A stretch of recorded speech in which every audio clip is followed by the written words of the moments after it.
for people that are, looking to sort of begin on their entrepreneurial journey, I think they really do need to know their why. I think you need to know your why personally, and I think you need to know your why from a company perspective. So we would always say at Willowla that at Wallola, we believe that the future of healthcare is preventative, community-based, and supported by digital tools. And that has never wavered. So when we make choices, we look at the choice and we say, okay, we could go down that road on the left or that road on the right. Which of these actually still is underpinned by that vision, so that you know your North Star, and you might take some small detours, but fundamentally you're still delivering on that why. Welcome to the EIT Health Innovators Community podcast, where we bring you inspiring stories from founders across Europe. My name is Mia, and I'm a board member of Innovators Community and regional coordinator for Ireland and UK. And my name is Emmanuel, and I'm the UK representative for EIT Health Innovators Community for Ireland and UK. Welcome to the EIT Health Innovators Community podcast, where we bring inspiring stories from founders across Europe. My name is Mia, and I'm a board member of the Innovators Community and a regional coordinator for Ireland and UK. And hi, my name is Emmanuel, and I am the UK representative for EIT Health Innovators Community for Ireland and UK. We are joined today by Sonia Neri. Hello, Sonia. Hello, good afternoon. Lovely to speak with you both. Welcome, Sonia. So how are things? Good, thank you. Yes, delighted to be here. Always delighted to contribute to EIT Health, and I learn a great deal from you guys as well. So anyway, I can contribute. I'm glad to be here. Thanks. Perfect. We read a little bit about your background, including hospital, home, digital health advocate, as well as that you're an entrepreneur, physiotherapist, and a mother of three, which is very impressive. But we were maybe mostly impressed by your engagement as a CEO and co-founder of Willowla. Can you tell us more about yourself and your career pathway before Willowla, and including what happened after you founded the company? Yes, of course, sure. So yeah, from a career perspective, straight out of school, I went into training to be a physiotherapist. I practiced as a physiotherapist primarily in Ireland in a lot of different healthcare settings. And I would be sort of a big believer that the hospital, it isn't always the right place for people that are unwell. If you're acutely unwell, obviously it is the right place. But oftentimes people are exposed to deconditioning and MRSA and all these conditions. They get lonely because their families are away from them. They're not participating in activities of daily living. It's hard to sleep sometimes in a 6-bedded hospital ward, right? So it isn't always the right place to get better if you're stable, and you should be cared for at home if you could be. And that's something I started to witness, I suppose, over the years working in acute hospital settings and rehabilitation units. I did work in residential care facilities, and I did set up a small home care physiotherapy company back in 2014. So I did sort of start witnessing that transition and the possibility of delivering care in people's homes, and how that affected people positively in the main. So yeah, that's kind of from a career perspective, that's where I've been. From a personal perspective, I love travel as well. I speak 5 languages, part Spanish, part Irish, based in Ireland. Lived in the Middle East, lived in the States, lived in Hong Kong. I really feel travel is a really good education, and EIT Health really opened my eyes to that possibility of kind of maybe putting my feet on the ground in other European countries where maybe our product might be made available. But yeah, long story short, I saw that kind of gap around physiotherapists working in people's homes. They didn't have technology to kind of securely take data with them. And the very sort of MVP version of our product was me going to what's called the local enterprise office here in Ireland to get a little bit of a priming grant so that I could fund the building of an MVP to allow home care physiotherapists to take data with them on the move. Over time, our product is completely morphed. We've built a Dublin-based digital health software company. It has a UK-based subsidiary, which we set up in 2019, and we provide really quite sophisticated patient communication technology that plugs into foundational NHS systems and hospital information systems, primarily in the UK, but we do have a vision to go more globally with our offering as well. So I don't know if that really answers your question. I started with telling you a little bit about me before Wallola, but yes, it's difficult to remember me before Wallola, to be honest, with the life I lead now. Certainly does. It's really exciting, Sonia. You know, all these experiences and basically from and your background basically coming in together. Certainly impressed. You know, also like speaking 5 languages. I'm just struggling with 2, but that's fine. It's really exciting about you know, the whole Wallola thing, and how you know all these experiences, as I said, led you to do that. I've seen Wallola has so many features, and you've talked about them a little bit. Can you tell us more about the technology and the service basically that Wallola brings into the game of healthcare professionals' communication? Sure, yeah. So our main product is a product called Porta Sana. You know, people that speak Latin or Spanish or Italian would get it, kind of the portal to healthcare is what that means. It has 9 modules, and it's fundamentally a virtual care and communication platform. So what we do is we integrate our product with a hospital information system. And for want of a better word, it's a window onto that system for patients in the community, so they can see aspects of the care record that is stored within the boundaries of the hospital wall. And equally, care providers in the hospital can share data outbound and have patients share data inbound. So the 9 modules, half of them are about sharing clinical information. So you can track your symptoms, you can connect your wearables, your medical grade devices, you can be placed on a virtual care pathway. And I'm happy to talk a little bit about that use case. It's really powerful in terms of the impact that has for the buyers of our system.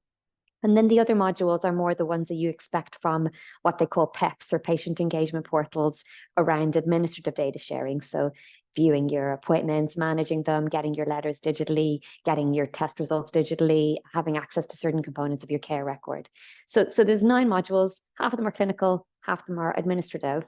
But if I could focus on probably the bit that adds the most value, it really is that virtual care pathway component. So we're working at the moment with a number of NHS trusts. We work with Leeds Teaching Hospitals Trust. They're one of the largest acute trusts outside of the Greater London region, we'd say. They got 8 major teaching hospitals, and there's a really fantastic orthopedic lead there called Dr. Sam Volans. Mr. Sam Volans, I should be correcting myself there. And he runs, you know, in the minor injuries unit there, typically say 12,000 patients come in annually. They have fairly standard conditions that are subacute, and they can safely go home straight away, like maybe a stable fracture in the wrist, for example. They go back home, and instead of coming back for follow-up, they get placed on a virtual care pathway through our system. And that means that at weeks 2, weeks 4, week 6, they'll get some educational material, and fill in this form, tell us how you're getting on. Maybe they could track their symptoms, they could connect their wearables, whatever degree of sophistication or digital maturity the hospital needs are. And that can reduce the follow-up appointments by about 30%.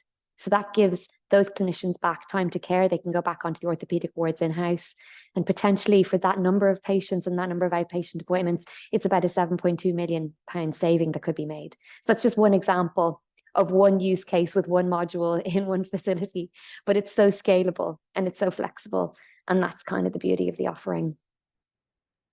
That's incredible. Thank you so much. And thank you for explaining a little bit more about the actual product. We read about it a little bit, but it's very important for listeners to kind of understand how it works. So from our perspective, it seems like you really managed to leverage the technology between the hospital at home and self-management kind of care models. Can you tell us more from like also your experience? You had 17 years, as far as we read, of experience working with people. Can you tell us how Wallola is achieving that and how it achieves that sort of balance between the experience that you gained and what you're implementing within the hospitals? Yeah, sure. So like I mentioned, we did set up a hospital at home physiotherapy practice, myself and a colleague back in 2014. And being in people's homes, it's fantastic for them in that they're engaged socially. They can do exercises, because as a physiotherapist, I'm thinking about their activities of daily living. How do we keep them moving? How do we stop them deteriorating? Do they need a stick or a frame, or what are the kind of risks in the home? And you actually kind of get to see what it's, what are the real risks and what are the real tools that this person can work with on a daily basis to optimize their health. So positioning them in that facility or that space, and then giving them access to data or the capacity to be monitored from someone remotely is a kind of a win-win, right? So and that's kind of broadly what I witnessed. Like working in the hospital setting, obviously there's fantastic multidisciplinary team members around you, but there is also that kind of opportunity to decondition. So if you have been acutely stabilized and you're now, stable and well and really kind of on that route to rehabilitation, if we can increase throughput and greater efficiencies, and a lot of the time it's kind of discharge management, it's kind of paperwork and it's admin and it's bureaucracy that stops that flow out of the hospital setting. Or if, for some reason, after a knee replacement, the patient hasn't reached a particular bend in their knee, we're keeping them in for a week. Why don't we get them home? Let's just check in remotely once a day for a few minutes and like get them getting their knee bent well at home and have someone else in the hospital bed. It's really, some of this, it's really not rocket science. Do you know what I mean? Like every other industry has gone down this route of optimizing efficiency through digital tools and sharing data more efficiently and promptly to make things happen quicker. And healthcare is just a laggard, but none of this is rocket science, what we're trying to achieve, right? So yeah, it's just about actually kind of meeting all of the cybersecurity standards, getting on the frameworks, meeting the right partners, finding the right NHS trusts or private sector to collaborate with you to deliver these tools. And it's about education, right? So kind of educating clinicians that this might be an approach that you could take, and change is hard. That whole change management and behavioral piece is real. And for patients as well, most of them are chomping at the bit to be cared for in the comfort of their own homes, but then also they're kind of quite familiar with the model of going in through the hospital doors. And so there is this kind of learning curve and change. And obviously, I think post-COVID, imagine about you guys, but doing those obviously, if you're a medic and a biomedical engineer, you may have done these things at home before, but like, taking a medical test like a COVID test at home was probably the first kind of medical test that many people took at home, right? And all of a sudden, globally, we were all taking care of ourselves at home in this manner, and going onto a video call to talk to our doctors. And there has been this behavioral shift culturally, I think, on both sides of the fence, the healthcare deliverers and the service users, towards this model where, okay, yeah, we get it, we can self-manage a bit more. And yes, our desire is preferably to stay at a hospital, but it takes time, right? It takes time. And they're the things I've witnessed, I guess, from my perspective. That's great. I really liked, definitely, it's obvious you're passionate about it, Sonia, about this basically project. And I'll have to agree with you as a junior doctor. I really liked what you said, that, when things are acute, somebody's acutely unwell, usually the healthcare systems kind of deal with that efficiently. But what happens when somebody's needs a little bit more rehabilitation, or a lot of difficult and complex discharge planning, and our lives are complex. It can be difficult sometimes. And then I liked what you said in the end about basically you talked about the COVID-19 pandemic and the challenge, and how this has been kind of, transformed into an opportunity for people to change their behavior and how they perceive healthcare and how they treat themselves at home. So yeah, a lot of challenges for the healthcare system there. But what was the biggest challenge for Wallola as a company now, so far, in Wallola's journey? How have you come to overcome this, and what did you really learn from the challenge? So it's interesting. I'm asked that often, as anyone that you speak to who has their own company, every day has its own challenges. It's such a roller coaster, right? Like, you get like one call and things are up, and you get another call and things are down. And that's just the nature of the business, I suppose, when you're scaling a company. But I think the biggest challenge for me was kind of going from that 0 to 1, the no customers, to the first really solid, valid customer that could say, yes, I'm willing to put my hand in my pocket because I believe that what you're offering adds value for us as an organization.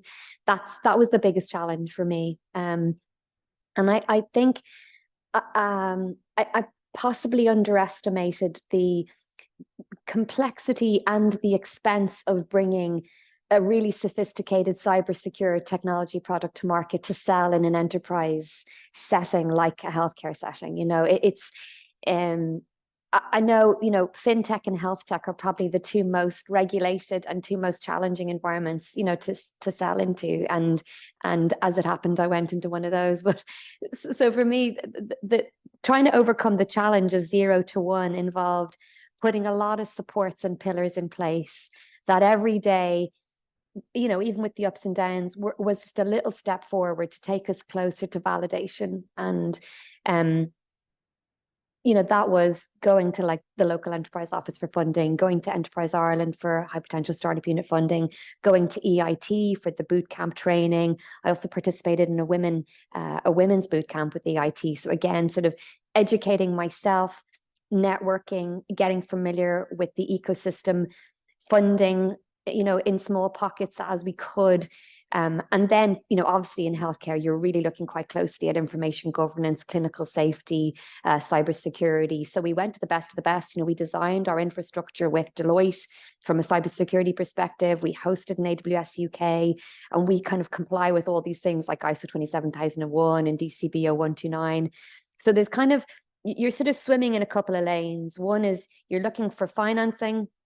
You're looking to develop your network and your partnerships because it's absolutely a collaborative ecosystem. You can't be, a sole player if you're working in healthcare. You're working with multiple stakeholders, clinicians, patients, the CTOs, the independent software vendors that are incumbent in these facilities. So the partnership piece, and then you're kind of, the technology piece is just one pillar alongside, information governance, regulation, sales.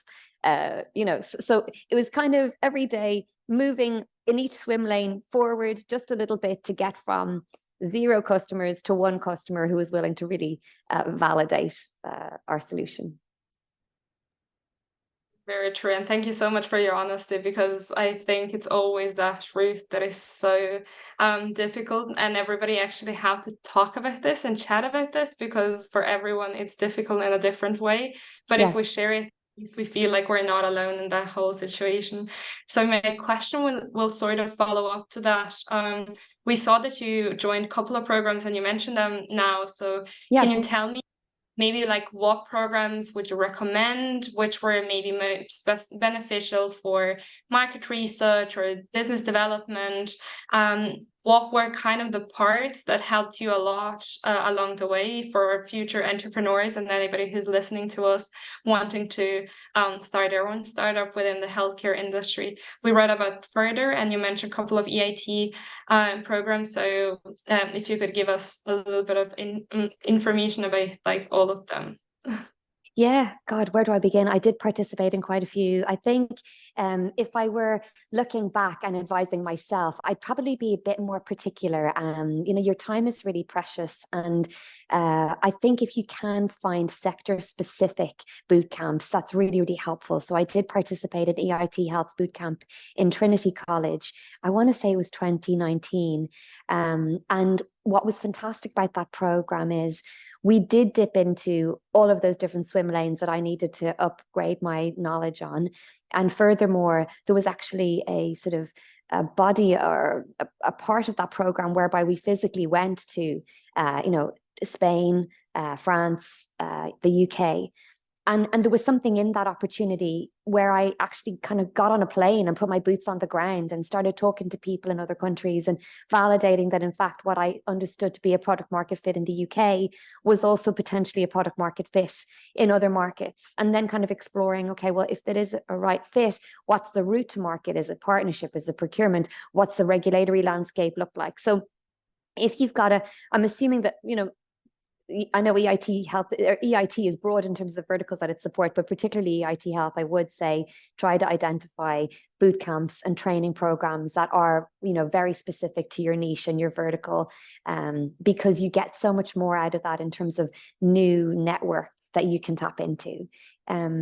If anyone that's listening to the podcast is based in Ireland, and I know that in the UK as well, we've had some great support from the Department of International Trade, Medilink, but in Ireland, Enterprise Ireland do have a series of fantastic training programs as well. I recently did a VC boot camp that was managed by an entity called Equate Partners that was just second to none in terms of kind of teaching me more about the kind of current VC landscape if you're raising, and all of the kind of material and correspondence that you need to kind of pull together to go out there and reach out to VCs. So there was one other one that I had there in mind, but it's gone from my memory. EIT and Department of International Trade in the UK have this kind of global network whereby if you're thinking, okay, I definitely want to check out, Germany has this DIGA and has the Future Healthcare Act, and maybe there's, funding for the solution that I've got on offer. They have these kind of local offices, and you can actually tap into those local offices and say, listen, I'd really like a pathfinder, someone who really knows, I don't know, laboratory systems, and I want to talk to them in detail to understand, so that with little work or cost on your part as an entrepreneur, you can establish relationships to sort of do early market testing, and then they could guide you, and potentially then you move into more of a commercial model where it's a consultancy and you can expand from there. But they do have a fantastic reach, both, and they're the ones that I've dealt with the most is EI and Department of International Trade in the UK. That's incredible. Thank you so much for sharing all of them. Sure, pleasure. Yeah, so insightful, Sonia, going from 0 to 1, as you said before, and then, all these, putting your boots on the ground and just go around and talk to people and start with, small funding. We had a look on your background as well, and we saw also we talked about the Further project and program and the EIT Health involvement. We had a look, and it seems that Further supported Wallola with an in-depth look at financial modeling early on. I think it was 2017. Including the Enterprise Ireland FDS application. And I know entrepreneurs are really interested about all these, funding applications and financial models. So can you share a little bit more about this particular process and how it helped secure investments for Wallola early on? Yeah, for sure. I mean, there is sort of, I suppose, a really sort of comprehensive basic suite of documentation that one needs when one is to go to an investor to say, this is what we offer. And, there's the standard sort of deck, there's the financial model, and then you kind of get into much more comprehensive due diligence, etc. But I think having those two components really solid, your business plan, your deck, your financial model at the outset is crucial. And I trained as a physiotherapist. I didn't have an accounting background. I didn't have a financial modeling background, and to be able to sort of avail of financial supports and education, and to be able to sit with a mentor who could actually help me build out that model was crucial, really. And it's interesting, like for me, it has continued to morph and change as our pricing has changed, as our product has changed, so it's kind of with the understanding that it's really a dynamic document, but that you begin with something that's been put together by a professional is quite reassuring, both for you and sort of that level of credibility offers trust to VCs as well, so it was kind of, foundational for me to get those documents in place. And yet there's so much support financially for these kinds of, consultancy from Enterprise Ireland in particular. There's vouchers that particularly around, at the moment, we've availed of a sustainability climate action voucher as well, so that we can look at our carbon footprint and our SDG goals and how we can support our customers with theirs. So there's, while I availed of that support to look at our finances and our business plan, there's so many other supports available. EIT Health also supported us with a catapult program to support exploration of the German market. DIT offered us some funding as well to do some trade show work out in Arab health. So there's just so much available, and I think it's about being selective and taking your time. And you do need to dedicate time to some of these grant applications, but they're so worth it in terms of the value that they add.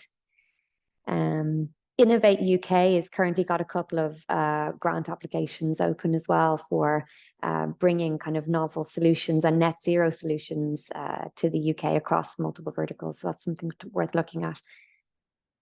That's brilliant. Thank you so much. And again, very insightful, and that so many places where they could go and actually ask for support.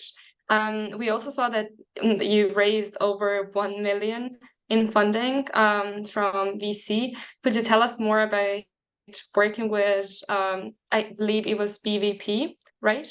That you were working with. So can you tell us more about some of the key milestones that you had to have throughout that process, and like how it was working with the VC as a kind of health tech company? Yeah, sure. So there's quite a few things to consider. Before we raised VC money, we actually raised crowdfunding as well. So I've kind of gone down both the public sector grants that were available, crowdfunding, EIIS, and VC money. So with crowdfunding, again, there is just a suite of documentation that you have to have in place. We worked with an entity in Ireland called Spark Crowdfunding, quite a few Irish entities that I, rub shoulders with all the time at these networking events would have used Cedars or Crowdcube in the UK. And it's a bit of a roller coaster because you're sort of really putting yourself out there and saying, hey, this is what we have. And you might hit your target and you close the campaign, or you don't hit your target and then it just comes down and no one says anything, and it can be quite mortifying. So it's really, it's quite a big commitment. You've got to be reaching out to high net worths. You've got to be on LinkedIn and Instagram and posting, all about the company. But the upside is that you have a suite of brand ambassadors that are there already behind you, that they've invested in you, be it, 100 euros or quite a few large checks that came in. So we were very lucky. The first time we went out for funding, we raised via crowdfunding. Enterprise Ireland matched it, and then the second time, which is kind of more of a larger seed round, was with Business Venture Partners in Ireland. They're a fantastic firm based in Dublin. They are what's called an EIIS fund. So investors that invest using that vehicle get 40% tax back from revenue. And those companies that might be listening that are in the UK, the equivalent is SIS or EIS there. So the milestones, you do need to apply for that and make sure that you meet the criteria as, a company that's investable in or appropriate for investment. You then need to kind of show your kind of traction. It's the standard components that you would see in a VC deck. So how big is the problem? How big is the market? What's the size of the addressable market? And certainly in our arena, the market's growing exponentially. So like, virtual care and patient communication, whatever report you pick up, it's just, there's several zeros behind the size of the market, and it's growing exponentially. So that's an easy one. But the less easy one is, how do you intend to tackle that market, and really kind of understanding the routes that you would use to get in. Is it via a partnership model, where an incumbent provider who has the customer base is one that you collaborate with and you sell, via a warm sell to that customer base? Do you position yourself on procurement frameworks? Do you sell direct? Is it B2B? Is it B2C? All that lovely stuff. So really understanding your market, your model, the problem, the solution, and your unique selling proposition. So kind of getting all of that really clear. And then obviously, typically, you'd set up a limited company, you'd be EIIS approved. You meet so many health tech companies that haven't got a customer yet, and they're still invested in. So again, it is about that argument, right? Like how unique is your proposition, and perhaps is it something that's really strong from an IP perspective or, you know, patenting perspective, and that's where your protection is. So there was quite a few milestones, and we, you know, you kiss a few frogs before you find your prince, and certainly from the training that I did with the Quay partners, they sort of, you know, the prediction, and I can't remember, but I want to say it's in the region of 9 months, I think, from the day you begin to the day you get a check in bank from a VC, and you're, you know, really kind of going out to 40 minimum with, you know, really kind of a detailed request to meet, you know, not just a generic one, but make it bespoke. You know, I saw you posted this on Twitter. Are you interested in our area? You know, so make it really kind of bespoke and personalized. And then it comes down to maybe 20, you know, you'll meet maybe, you know, 10 of those, maybe 5 of them, and eventually you're coming down to 2 or 3. So the process is quite a long and slow process. And I don't know that I appreciated that when I began the process. So it's to make sure that you tee yourself up, you know, with enough capital, you know, to get you through the fundraising process itself, because it isn't a quick procedure. And particularly for us who do have government bodies, a crowdfunding, you know, nominee structure, and then the new VC coming in, there is quite a bit of the, you know, the legals and the paperwork and all that kind of stuff to get right. So anyone that's on the fundraising journey that's listening, by the way, and if they ever want to reach out, I'm always more than happy to connect and support if I can in any way. Thank you so much, Sonia. It's really impressive. Having a clinician background myself as well, I found this, you know, fundraising pathways and basically all these programs and processes probably the most tricky part of you know, entrepreneurship in general. But in your case, Wallola is expanding basically, servicing more GPs and healthcare professionals and care homes in Ireland and UK. And I would have to say it looks like it's basically becoming one of Europe's most accessible platforms for basically virtual healthcare as well. What are your plans in terms of the future and scaling up the business and the company and expanding into other markets? Maybe I think you've mentioned as well, like EIT kind of basically wanted to make a connection with the German market. Is that correct? Yeah, for sure. So for us, yeah, our typical customer is maybe a secondary care provider, a hospital or a trust. We work with Leeds Teaching Hospitals, as I mentioned. They're one of the largest acute trusts in the UK. We work with Birmingham Community, who are the largest community trust in the UK. We are working with a large private sector provider there as well. So primarily our customer base that is most interested in the virtual care pathway offering is secondary care. In Ireland, yes, we do sit in residential care facilities and primary care, but it's probably less the standard kind of customer for us, if that makes sense. We have a goal to really be Europe's most accessible patient portal from the patient's perspective. So there are many offerings on the market that are sort of standalone solutions that maybe treat one condition, but they don't talk to the key hospital system. Or there are solutions that handle, you know, appointment management and that side of things really well.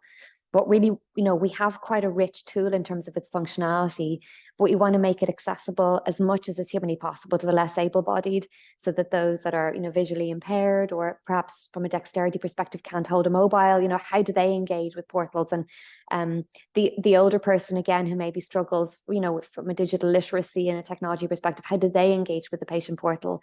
And so interestingly for us, probably the users of the healthcare system, the most common users are possibly the ones that are less suited to using a patient portal. And so therefore we have to find, you know, how do we bridge that gap?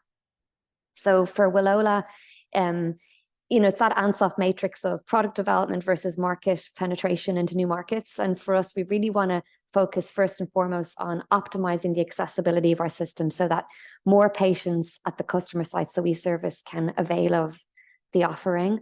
And then we're looking at market expansion, again, primarily with a focus on secondary care into potentially other European and in fact Middle Eastern markets where we're having early conversations. It's really quite interesting in the Middle East because I was out at Arab Health there last God, it feels like a long time ago. I think it was last spring. I stand to be corrected. And they are really about to kind of go into warp speed in terms of digitization. And there's a really strong legislative mandate. There's funding available. They've got very sophisticated electronic patient record systems like Cerner and Epic. And then that kind of hospital information exchange that sits as a layer on top from Orion Health. So there is lots of opportunity. And we look very closely, as we did with the EIT Catapult program, at the market before we enter it. So we have sort of criteria that the market needs to meet before we'll look at it. For example, is there a unique health identifier? Is there a telematic infrastructure? Is there legislative mandate and government mandates and funding available for solutions like ours? And there are some countries that are lagging behind. So like, unfortunately, in Ireland, we don't yet really have an NHS number that you can carry with you everywhere. You know, there's talk of it, and, you know, but it's not something, there isn't this unique identifier that you can take from the private facility to the public facility or vice versa. There isn't, you know, sort of a central government body where a supplier can go to learn about how we plug in to the system. There isn't a core system to plug into. There isn't a spine like you have in the NHS. So it's really interesting to kind of have that lens on of what is the criteria, and then de-risk that market entry. And that's kind of the work that we've been doing, because certainly Germany at the moment, there is huge demand for patient portals, Patientenportal, I think they call it. Again, and, you know, there are some fantastic suppliers, but we do believe we have an offering that could compete. So yeah, it's about, you know, doing the analysis, de-risking the proposition, and then expanding. And certainly, yeah, Middle East and Germany would be the areas that we're interested in.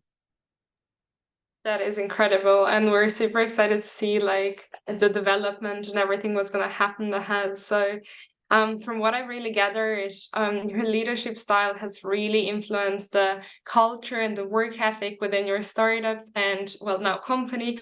Can you share more about how you approach your leadership and how do you see that influence your co-workers and the whole environment in which they're working, and how that brings the kind of positive influence to the development of the business?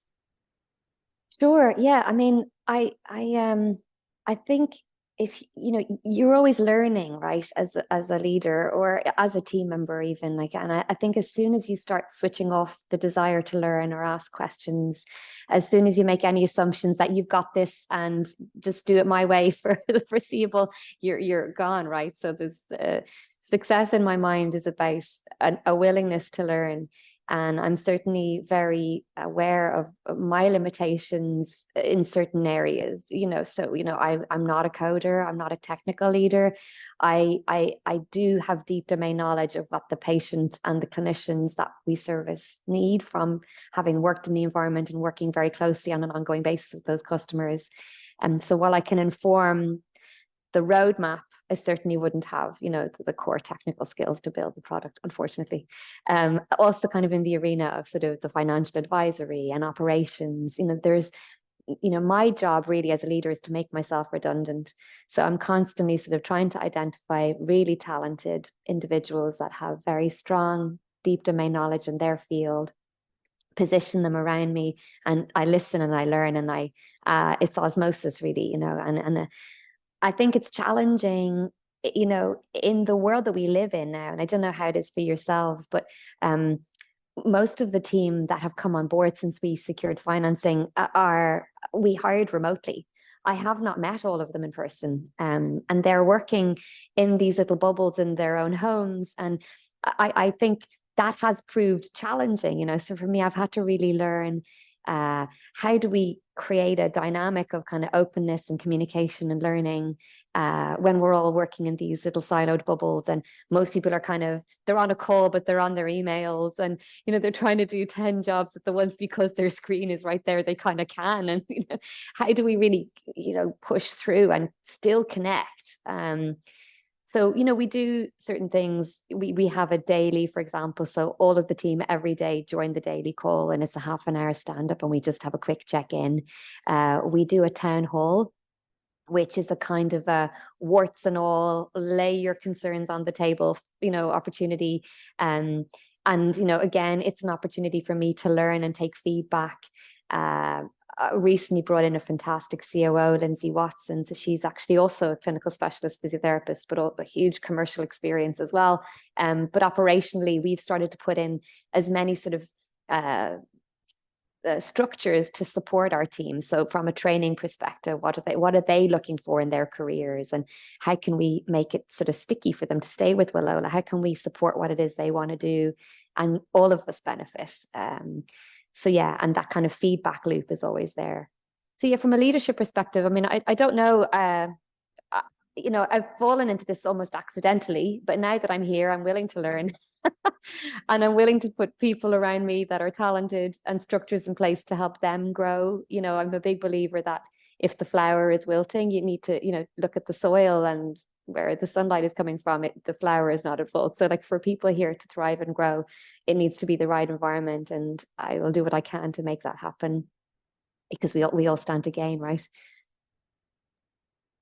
That's fantastic, Sonia. Your compassionate leadership style, which is what you've described now, and we've talked about so many things. We've talked about Wallola and its vision, how it started with the fundraising process and all the different programs that you've said you learned so much from, and you keep learning from what you say, from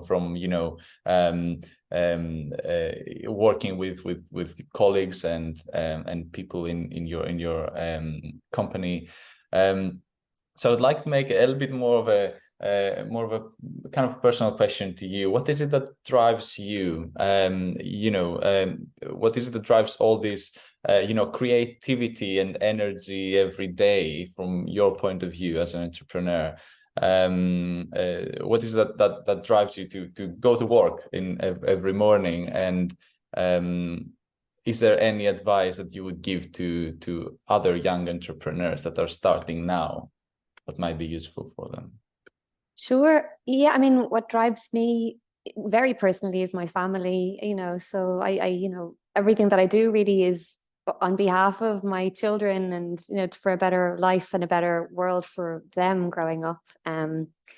What drives me, also is the kind of act of creation. I really enjoy problem solving, and kind of, I think if you're a physiotherapist, and forgive me, I don't want to speak for all of the physios that I know, but they are, we are trained, I suppose, to understand what quote unquote normal movement is, and to identify abnormalities in that normal movement, and how to bring someone from biomechanical inefficiency to mechanical efficiency, and get them mobilizing to the best they can.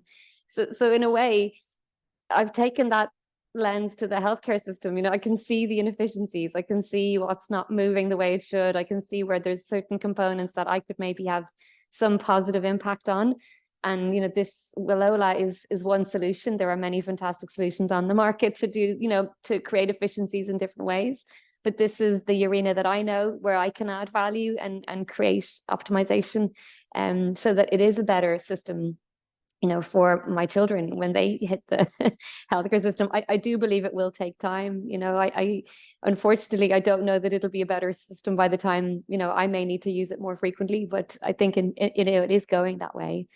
And for people that are, looking to sort of begin on their entrepreneurial journey, I think they really do need to know their why. I think you need to know your why personally, and I think you need to know your why from a company perspective. So we would always say at Willowla that at Willowla, we believe that the future of healthcare is preventative, community-based, and supported by digital tools. And that has never wavered. So when we make choices, we look at the choice and we say, okay, we could go down that road on the left or that road on the right. Which of these actually still is underpinned by that vision, so that you know your North Star, and you might take some small detours, but fundamentally you're still delivering on that why. And I think it's, again, it was really interesting. I did a program, it was part of the EIT bootcamp, and there was a fantastic entity called Swala Ventures on that bootcamp, and a lady called Catherine D'Amico, who was a mentor of mine. But she's a neurodevelopmental psychologist. Don't hope I've got that correct. But she was describing, she did an amazing presentation. It was one of the most amazing presentations I'd ever seen, and it was largely graphics based. But she said people, they tend to, they buy in emotionally, and then they subsequently justify that buy-in with logical explanation. So when we meet healthcare providers and they get the vision, they like, yes, I get that. That's what we want. That's my vision. I understand it. Like, they emotionally connect to it. And then afterwards they look at okay, well, it also saves paper and post and, but fundamentally, if you as a leader of your company can't explain what your why is, it's going to be very hard to connect externally and for that other person to empathize and get it. So you just need to, I think, be very clear. And then just take a little step every day towards that North Star. Like, have a broad strokes plan. This is my understanding of how we're going to get to the North Star. Accept that the plan will burn up in flames intermittently, but that broadly, you're taking steps towards the North Star.